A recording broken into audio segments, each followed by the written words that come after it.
बेटे का बलिदान। सृष्टि मयंक से बहुत प्यार करती थी। वो उसके साथ अपने सुनहरे भविष्य के सपने देखती। लेकिन जब ये बात उसके माता पिता को पता चलती है, सृष्टि, तुम घर वापस आ जाओ, कोई जरूरी काम है। पर माँ, कल मेरा ऑफिस है, मुझे छुट्टियों के लिए अप्लाई करना होगा। नहीं, इतना वक्त नहीं है, बस तुम आ जाओ जल्दी से।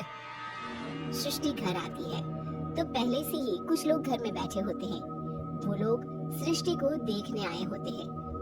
उसी में एक लड़का भी होता है, साहिल। मुझे सृष्टि पसंद है, मैं शादी के लिए हाँ करता हूँ। लेकिन माँ, आप तो जानती हैं कि... अरे चुप, कुछ मत बोल। सभी सृष्टि को चुन्नी चढ़ाकर चले जाते हैं। माँ, मैं किसी और से प्यार करती हूँ।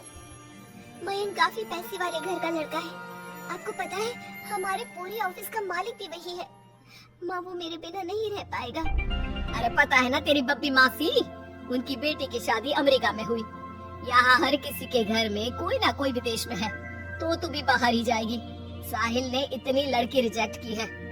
अब तू हाँ बोल दे तो शादी के लिए वो लोग तैयार ही हैं, क्योंकि वो लोग सिर्फ 10 दिन के लिए ही आए हैं इंडिया में। कैसी बात कर रही हो माँ, मुझे एक बार तो ऑफिस जाना ही होगा। लेकिन वो लोग मानते ही नहीं और सृष्टि की शादी साहिल से हो जाती है। शादी के बाद सृष्टि मयंक के पास जाती है। सृष्टि, तुमने शादी भी कर ली और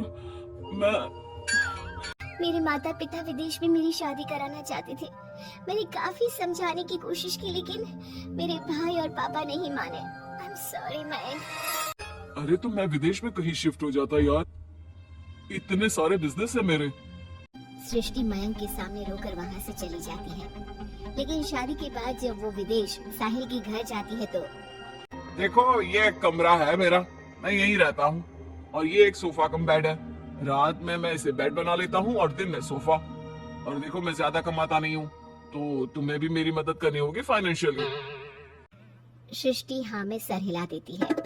अगले दिन साहिल के जाने के बाद वो माँ को फोन करती है। क्या है माँ, कहाँ शादी करवा दी? एक तो कोई चेहरा यहाँ अपना सा नहीं दिखता, ऊपर से ये घर, विदेश के नाम पर क्या कर दिया आपने माँ? साहिल यहाँ सेटल भी नहीं है। मयंक के तो कितने बिजनेस थे, आलीशान बंगला, नौकर चाकर, यहाँ तो मैं खुद नौकर बनकर रह गई हूँ। ये क्या किया माँ आपने? अरे क्या बताऊं बेटी, तेरे पिता ने जो कहा मैंने वही किया। अब जो कुछ भी है वो तेरी किस्मत है भाई, जैसी भी है। वहीं सृष्टि का भाई सारंग एक लड़की से प्यार करता है। माँ, मैंने शादी कर ली है निशा से। क्या? शादी कर ली? और वो भी निशा से? और उसके माँ बाप तो नहीं मान रहे थे ना? भाग्य की है माँ, अब वो अपने घर में और मैं अपने घर में। और कैसी बात कर रहा है, उसके पिता तो बड़े कमिश्नर हैं, उठाकर जेल में डाल देंगे तुझे। तभी तो किया है पापा, और ऐसे कैसे डाल देंगे जेल में? लड़की उनकी भी बालिग है। अरे पर बेटा, वो लड़की ठीक नहीं है। देखो, किसी लड़की के बारे में ये बात मत बोलो। तुम्हारा लड़का ठीक है क्या? काश मैंने सृष्टि की शादी भी उसकी पसंद से की होती, तो आज मुझे इतना रोना तो ना आता। अरे माँ, तुम उसकी बात तो मत आया करो ना, विदेश में है जहाँ लोग जाने के लिए मरते हैं। हाँ, लेकिन वेकिन छोड़ो और ये बताओ कि बहू को घर कैसे लाया जाए? सभी मिलजुल कर फैसला करते हैं कि वो लोग सारंग की बीवी यानी कि अपनी बहू के घर जाएंगे। सारंग, माँ और पिता वहाँ जाते हैं जहाँ पर... बहन जी, अब तो बच्चों ने शादी कर ली है, तो आप लोगों का भी आशीर्वाद मिल जाता तो... पता चला हम लोगों को भी। देखिए, मुश्किल है कि हम उसे आप लोगों के घर भेजें। हैं? ऐसे कैसे मुश्किल है? और क्यों नहीं भेजेंगे? बीवी है वो मेरी, भेजना तो पड़ेगा ही। लड़की को बहला फुसला कर भगाने के आरोप में अंदर कर दे क्या? अरे देखिए साहब, इतना कानून तो हमें भी आता है, आपकी लड़की कोई नाबालिग नहीं है।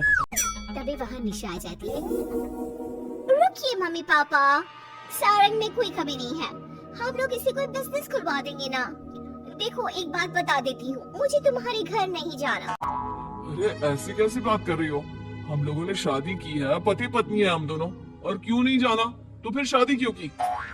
शादी इसलिए की क्योंकि तुम मुझे अच्छे लगे, लेकिन इतना बड़ा घर शान और शौकत छोड़कर तुम्हारे साथ आने के लिए मैं रेडी नहीं हूँ। एक तो तुम्हारा घर जिस मोहल्ले में है वो मोहल्ला बहुत खराब है, वहीं से शायद हमारी काम वाली भी आती है ना माँ? हाँ हाँ, इन्हीं लोगों के पीछे वाली गली से आती है कमला। देखो सारंग, पापा हम लोगों को आराम से पॉश कॉलोनी में फ्लैट दिला देंगे, काम भी शुरू करवा देंगे, तो तुम हम लोगों के साथ रहो। रही बात माँ पापा की तुम्हारे, तो रोका किसने है? साल में होली दिवाली मनाने हम जाया करेंगे ना उनके घर। सारंग अपने माँ पापा से कहता है। मुझे निशा की बात ठीक लग रही है। वैसे भी आप लोगों के साथ तो पूरी लाइफ स्ट्रगल ही करता रहूंगा। अरे कैसी बात कर रहे हो सारंग, हम लोग यहाँ बहू लेने आए थे, बेटा देने नहीं। अब देखिए, जो होना था वो तो हो गया। अब तो आप सारंग को यहीं छोड़ दीजिए और विदाई लीजिए। हाँ हाँ माँ, मैं अब यहीं रहूंगा, आप लोग जाओ, मैं अब उस मोहल्ले में नहीं आने वाला। सारंग के माता पिता वहाँ से चले जाते हैं। अब जब भी माँ सारंग को फोन करती तो या तो वो फोन काट देता या उठाता ही नहीं। एक बार सारंग के माता पिता काफी बीमार होते हैं कि तभी उन लोगों के पास सृष्टि का फोन आता है। कैसी हो माँ? तबीयत ठीक नहीं लग रही है। तुम्हें और पापा को कुछ हुआ है क्या? अरे बेटा, 2 दिन हो गए हम लोग कमरे में बंद हैं। कोई डॉक्टर के पास ले जाने वाला तक नहीं है। हाँ माँ, मैंने सारंग को फोन किया था लेकिन उसने कहा। अरे वो तो बात तक नहीं करता, पैसे वाला हो गया है ना। रुको माँ, मैं कुछ करती हूँ, आप दोनों तैयार हो जाओ। थोड़ी ही देर में उन लोगों की डोरबेल बजती है। माँ दरवाजा खुलती है तो सामने एक हैंडसम सा लड़का लंबी कार लेकर खड़ा होता है। मयंक हो ना तुम बेटा? मयंक उन दोनों के पैर छूता है और डॉक्टर के पास ले जाता है। डॉक्टर, मैं आप लोगों को अंकल आंटी के घर का पता दे दूंगा। आप इन लोगों के घर हफ्ते में एक बार जाकर रूटीन चेकअप कराना। जी जी मयंक जी, जैसा आप कहें, आखिर ये अस्पताल आप ही का तो है। मयंक का रुतबा देखकर माँ बाप को अफसोस होता है कि क्यों उन लोगों ने विदेश के नाम पर बेटी को बाहर भेज दिया, लेकिन बेटी ने भी उनका मान रखा। चाहती तो निशा की तरह भागकर वो भी शादी कर सकती थी। क्या सोच रहे हैं आप लोग? चलिए मैं आप लोगों को घर छोड़ देता हूँ। और हाँ, मैं और सृष्टि आज भी अच्छे दोस्त हैं, तो आप लोगों को कोई भी समस्या हो तो फोन कर दीजिएगा।